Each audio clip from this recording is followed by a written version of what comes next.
the graph you see in front of you, we're looking here at the markets with the biggest surge in inventory on the US housing market over the last year. And you can see Phoenix is here at number 11, a 190% increase in the number of homes for sale on the market. And folks, when you see an inventory increase that big in the number of homes for sale, sellers letting their houses sit on the market, you know the crash is getting bad. And in this video, I'm going to discuss just how bad it's getting in Phoenix as well as other cities around America. And the main data point I'm looking at here is inventory, because we heard for so long in this housing market that inventory was low. Tell me if you heard that in the comments. People were saying inventory and the number of homes for sale was low. Well, that's not the case anymore. The buyers have dropped out of the market, and now the sellers are facing way more competition.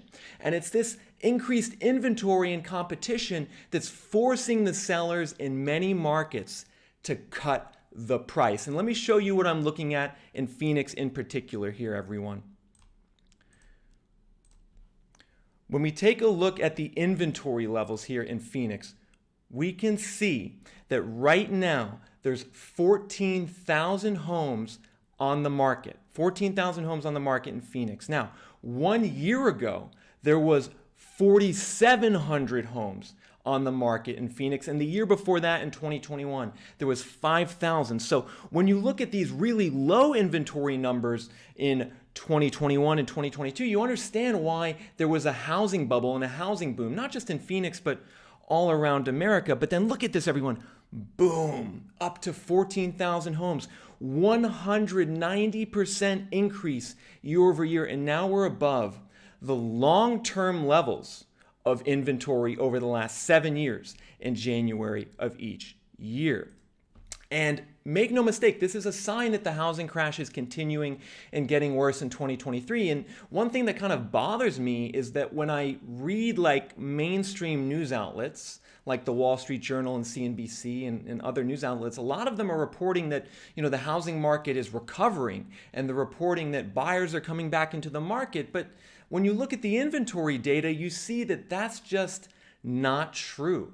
That's not true in Phoenix. It's not true in a lot of other cities around America. If we take a look at this map and look at the areas in red, you can see these are the places that have had the biggest pile up of homes for sale. So it's not just Phoenix here in the Southwest.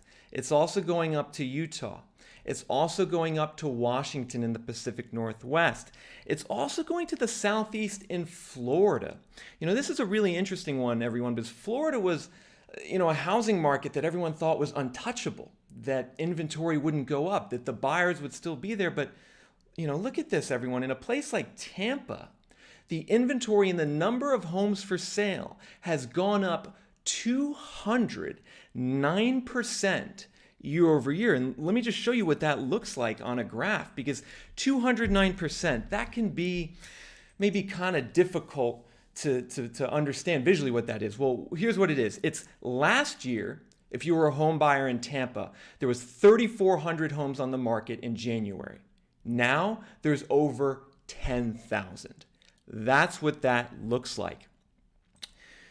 And ultimately, I really think it's important that you guys see this data and hear this data, because in my absence from YouTube, I'm learning that there's a lot of other people, real estate YouTubers, who have gotten on here and who are starting to say things like, now is a good time to buy, which is an utterly ridiculous thing to say.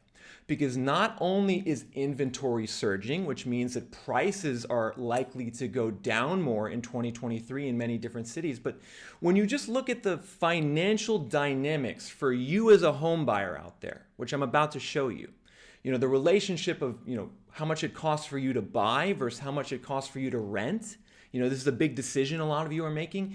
You realize that even though prices have started to come down, we're still not even close to the levels to where I think buyers would be enticed to come back in. And let me show you what I mean by that, everyone. Let me show you what I mean by that. So, buying versus renting. Buying versus renting. This is the question a lot of first-time home buyers have. And let's again just use Phoenix as an example. Right now, if you're a home buyer in Phoenix, it would cost you around $2,700 a month in all-in costs for you to buy a house with your mortgage and your property taxes and your insurance. Comparatively, you could rent an apartment or a small house in Phoenix for $1,900 a month. And that means that it's 42% more expensive to buy, $800 a month more to buy. Now, what's interesting in Phoenix is that for the longest time, I mean, the buying and the renting cost was the same, right? You can see these lines were basically equivalent. They were equal to each other. But then over the last 18 months, wham, the cost to buy is way higher than the cost to rent. And so long as that cost to buy, how much you're paying on your mortgage and your taxes and your insurance, is way more than the cost to rent, you're not going to see the buyers return to the housing market in earnest. You're not going to see buyers come back as long as that difference is there, because why would they? Why would they when it's significantly cheaper to stay as a renter? And that's going to mean that the inventory levels in a market like Phoenix are going to continue to go up, and that the prices are going to continue to go down as 2023 progresses. But again, folks, this is not just Phoenix. Let's look at some other markets in this buy versus rent comparison. One of my favorite markets to analyze as far as this goes is Seattle. Let's take a look at what's going on in the Seattle market in terms of buy versus rent. And it looks like here I'm having some technical difficulties. Oh, here we go. Seattle, buy versus rent. So imagine you're a home buyer in Seattle. And I'm going to get to some of your cities in this video. Get your requests ready, everyone. I'm live right now. But the cost to buy in Seattle is $4,600 a month, whereas the cost to rent is $2,100 a month. So literally, it's 113% more expensive to buy. It's twice as much on your monthly payments to buy, $2,500 more per month. I mean, that's wild, everyone. Why would anyone buy in Seattle right now when you see those numbers? How about Dallas? How does Dallas look in this buy versus rent scenario? Well, it doesn't look good. $2,800 a month to buy in Dallas versus $1,800 a month to rent. That's a surplus of, you're going to be spending $1,000 per month more in Dallas to buy a house right now than to rent a small house or apartment. And I don't think maybe a lot of people know these numbers, right? I certainly know, like, a lot of realtors don't know those numbers. When I see a lot of realtors out there pressuring people to buy right now because prices have gone down by 10%, I mean, folks, that just makes no sense. Really the financial calculus is really in favor of renting right now. And that would be my general advice to a lot of you guys out there, is that renting is the better call in 2023, especially with mortgage rates still above 6%. The mortgage rates, they went down a bit. They went down to like 5.9%. Now they're back up to 6.5%. And it seems like they're kind of stuck in this range, which is a very elevated range for mortgage rates given how high prices are right now. And that's what's creating the difference in buy to rent. And ultimately, that's what's causing inventory to go up in so many different parts of America. And so if we go back to this map, and I promise, folks, I'm going to get your requests in a second. If you want to leave a request, make sure you're a channel member. Hit the join button below. That'll enable you to leave a request. But if we get back to this map, right, where's inventory increasing the most? We know it's in red on the West Coast. We see, in Utah, inventory is up 293% year over year. I mean, like, imagine that, folks. A year ago in Salt Lake City, there was 500 homes on the market for sale. Now there's almost 2,000. Completely different housing market. What about Austin? Look at Austin, everyone. Plus 260% in the number of homes for sale in the market. It went from 1,800 to 6,400. But one market that's kind of a sleeper in terms of being a housing crash city and metro is Nashville, Tennessee. Let me show you guys what's going on in Nashville, Tennessee, because this is one that was a darling boomtown housing market for the longest time in Nashville. And right now it's in a crash. But look at this, 6,500 homes for sale right now in Nashville. If you were to look, if you're a home buyer, A year ago, it was 1,600. So when you heard the whole narrative of inventory being low, yeah, that was a year ago. Not anymore.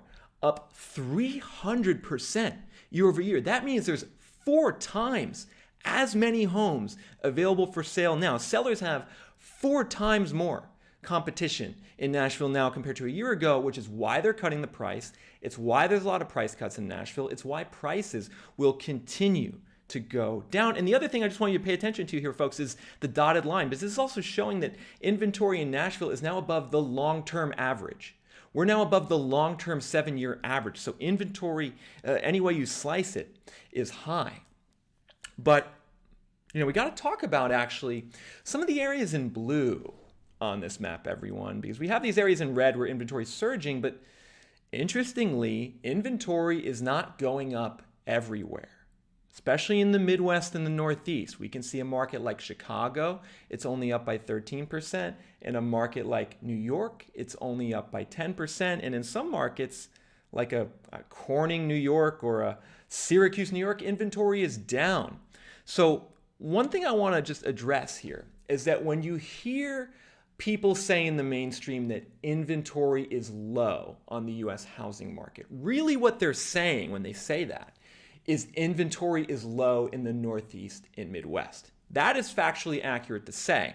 And the Northeast and the Midwest performance is why the U.S. inventory levels on a national basis are still below average.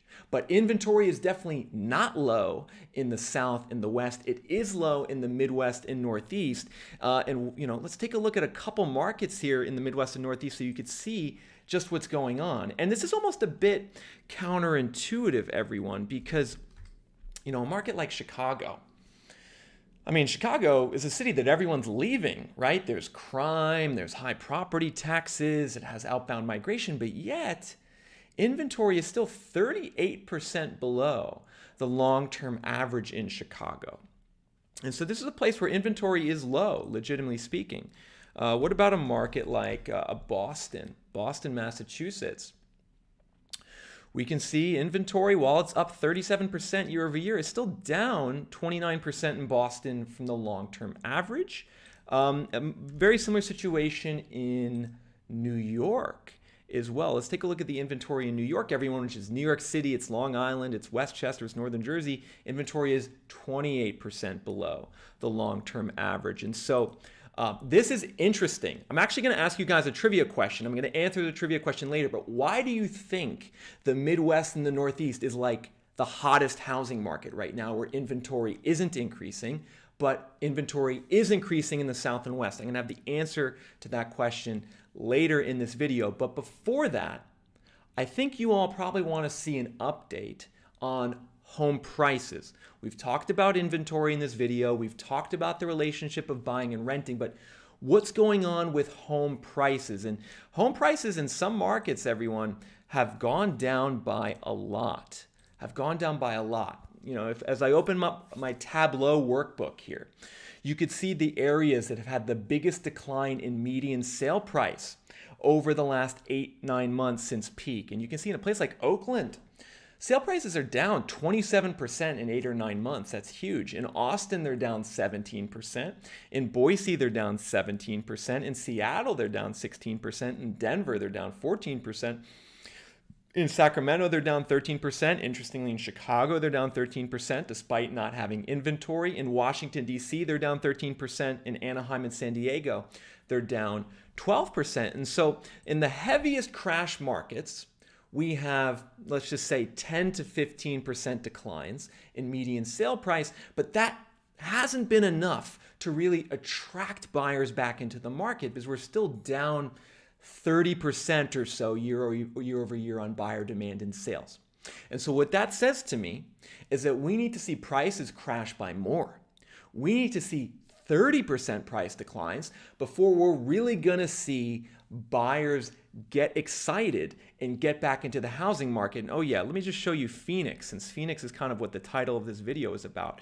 In Phoenix, the median sale price is down 12% over the last 8 or 9 months, similar to Vegas where it's down 12%. So, if you're in these markets, folks, I'm sure you're seeing these initial price declines, but I bet you're also thinking, and you could tell me in the comments if you're thinking this, I bet you're thinking, well, these prices are still too high. And as a result, the inventory is surging and the inventory is going up. So let me actually just take a couple requests right now. Let me get some requests here from my channel members. If you guys want to leave a request, hit the join button and become a channel member. Let's see. I got some requests for zip codes. I can't really cover zip codes in this video, so give me a metro area request, everyone. I see Jacksonville. All right, let's take a look at Jacksonville, because I know that a lot of you are in Florida. Right? A lot of you are in Florida and you want to see what's going on in the Florida housing market, and whoa, take a look at that. So a year ago in Jacksonville, which includes St. Augustine and some of the surrounding suburbs, we were at 2,200 homes for sale.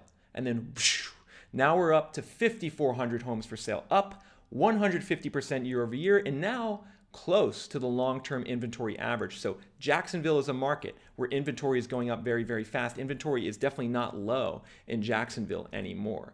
What about Austin?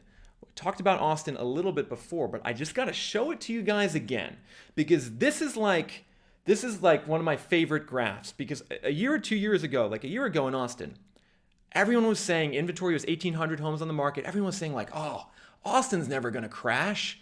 All these tech people from California are moving in, and then whoop, inventory went all the way up to 6,400 homes on the market in January. This data comes from Realtor.com and their listings database. That's 33% above the long run average of inventory in Austin. So Austin prices are going to keep going down. And Williamson County is a big driver behind that for the person who just requested that. Let's do 2 more requests here, and then I'm going to get to some other topics in the video and then get to more requests. Someone requested Greenville, South Carolina. I know a lot of you are looking here in the Southeast. Let's see what's going on in Greenville. Well, this is a market where inventory has doubled, plus 99% year over year. We've gone from 1,000 to 2,000 homes on the market. So that's good.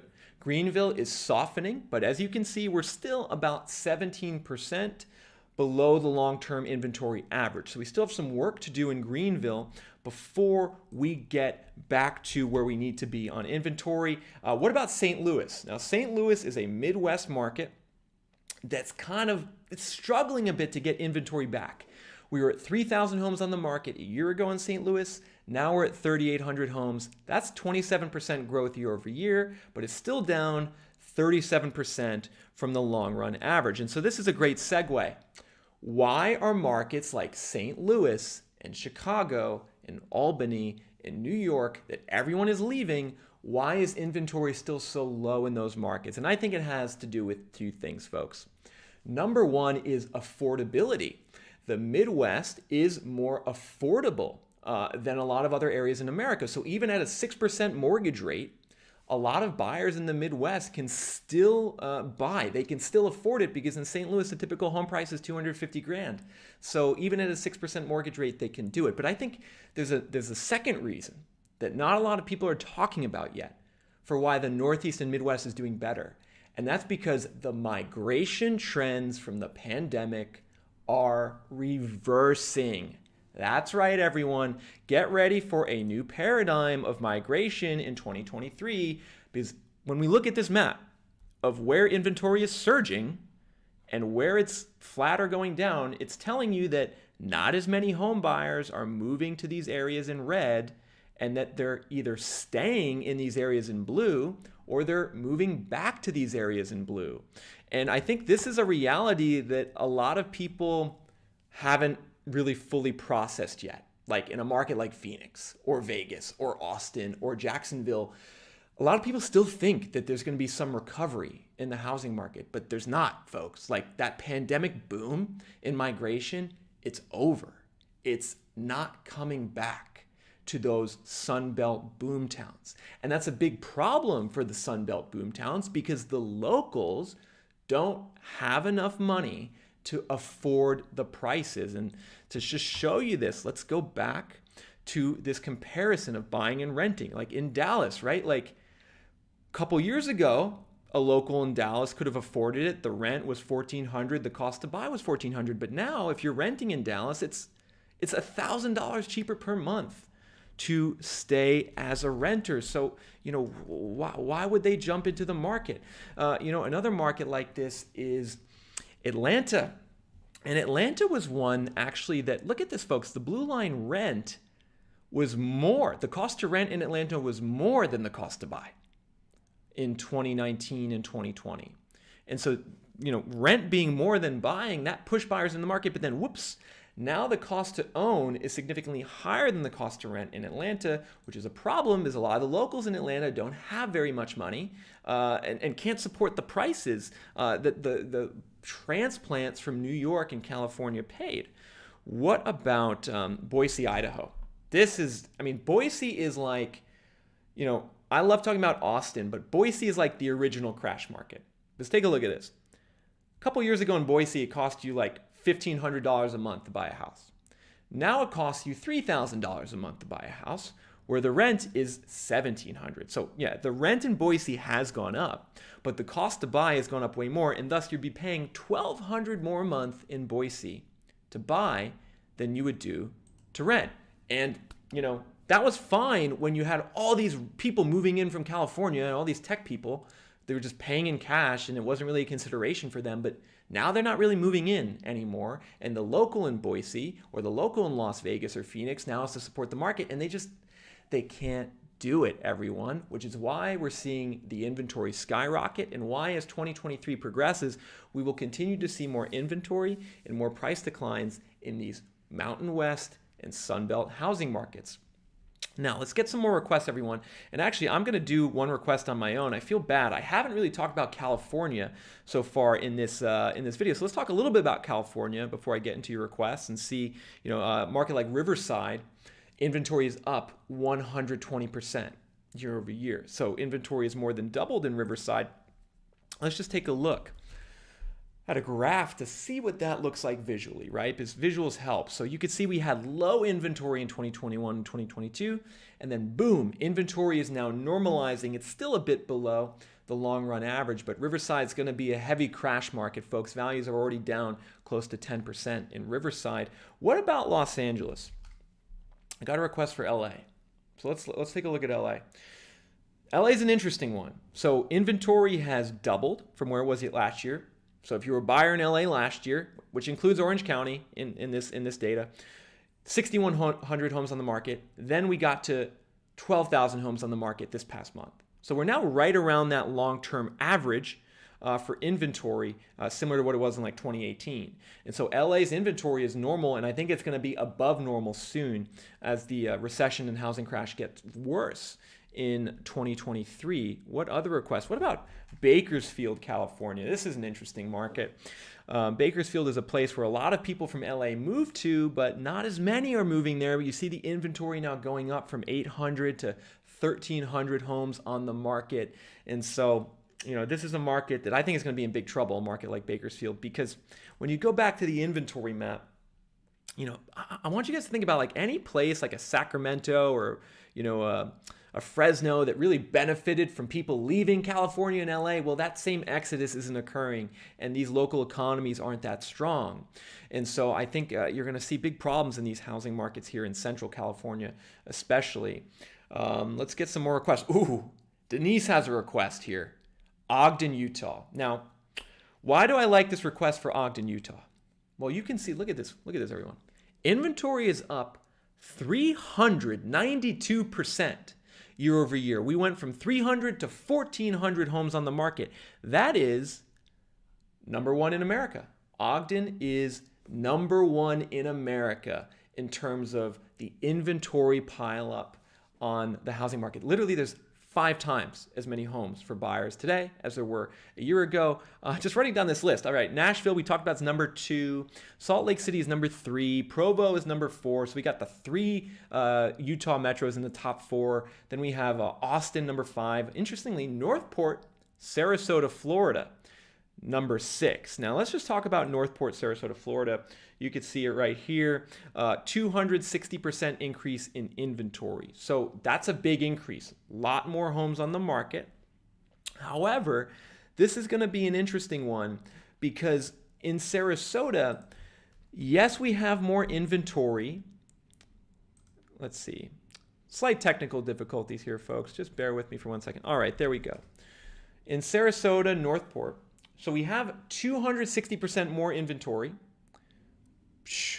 right there, but still we're 28% below the long run average, and then still pretty far below where we were in 2018, 2017. So this is a good example of a market where the inventory is exploding in Sarasota, Northport, but we have work to do to get back to this long run average. And don't worry, home builders in Northport and Sarasota are doing that work. We're going to see a lot of new homes completed this year.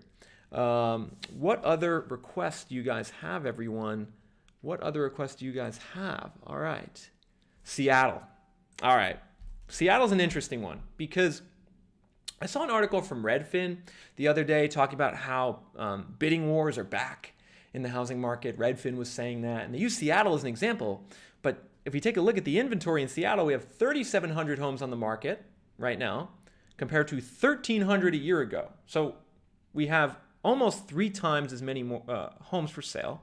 And we're also now above that long-term average for inventory in Seattle. So literally, inventory in Seattle is now above average, and it's going to get even worse going forward as the recession and the tech downturn especially continues. Because, folks, have you been paying attention to the layoffs that are occurring? I mean, Amazon, Microsoft, Dell. I mean, it's like big companies now announcing huge layoffs. And that could be another story behind the inventory in different housing markets in America, is that the layoffs are really maybe targeted so far in specific metro areas that have a big exposure to tech, like a Seattle, like in Austin, maybe like a San Francisco. And prices in the San Francisco Bay Area are down 15 to 20%. And we all know that economy basically runs completely off of tech, right? So, maybe tech layoffs aren't really hitting a market like Chicago so much, but they are hitting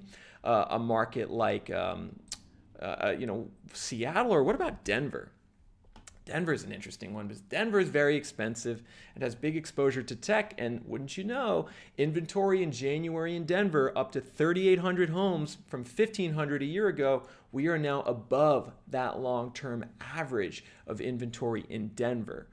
So let's get a couple more requests, everyone. I'm going to sign off in a couple minutes, everyone. So get your last requests in there. Additionally, if you want to leave a request for a future live stream here, just make sure to hit the join button and become a channel member. That's going to enable you to leave requests. I'm going to try to do these live streams once a week. We'll see if I can do that maybe once every 2 weeks. So hit the join button below. I love showing you guys this data. I feel like, you can tell me if I'm wrong, but right now in the housing market, it's like a pretty confusing time, because I think most people know the housing market is in a downturn, but then you get these reports that we're in a recovery, and one news article says this and another news article says that. And how do you, as a home buyer or investor, figure out what's right? Well, the way you do that is by looking at the data, like the data I'm showing you on inventory in this video. And this data is also available to channel members. My members have been looking at these charts for the last couple weeks. So if you want access to these charts and leave requests, hit the join button, become a channel member. All right, so I got a request for Vancouver, Washington. I cannot do counties in this live stream, but I can do Portland Metro, which includes the Vancouver, Washington area. And we can see inventory is up 100% year over year in the Portland Metro. We're now pretty close to that long-term average, so that's good. What about San Jose in the Bay Area? San Jose is a place where prices have already gone down by about 15%. We can see we're right at the average for inventory in San Jose. We're up 70% year over year, right at the long run average. And I think we're going to continue to see inventory pile up in San Jose as the tech layoffs get more severe. What about Santa Rosa, California? We're up to 413 homes on the market. This is now still 18% below the long run average, so we still have work to do in Santa Rosa. How about Huntsville?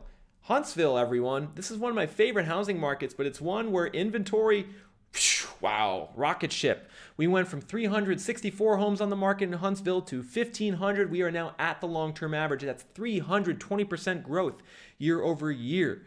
What about Miami? Okay, let's cover Miami because we got to do one or two more in Florida. Miami is one where inventory is up year over year, but still 31% below the long-term average. So we have work to do in Miami. That's going to be like the last area to crash in the US, I think, is going to be Miami. What about Omaha, Nebraska? So, someone is saying there's nothing for sale in Omaha, Nebraska. Well, let's see if that's true. We can validate that. Is inventory low in Omaha? No, that's not true. So inventory is up 117% year over year. So last year there was 700 homes in Omaha. Now there's 1,500. We're only 9% below the long-term average. So we're a bit below average in Omaha, but it would not be correct. There's nothing for sale, although you might be correct that prices aren't dropping as fast as you would want. Okay, Detroit. Let's do Detroit, everyone. Oh, man. Okay, getting my computer. I might need a new computer. My computer's a little slow today.